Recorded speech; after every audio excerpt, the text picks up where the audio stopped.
Hello everyone, in this video I will show you how to cut a cell and paste into another cell in Excel. So let's begin. Example, select A2, press Ctrl X or go to Home tab, find cut option.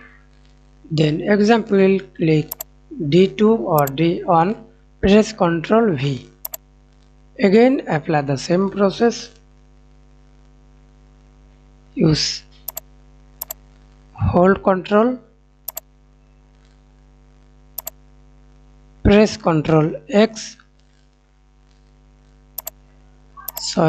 use full selected, then press Ctrl X, press Ctrl V on your keyboard. That's it. Thanks for watching. Please like, comment, share and subscribe to my channel.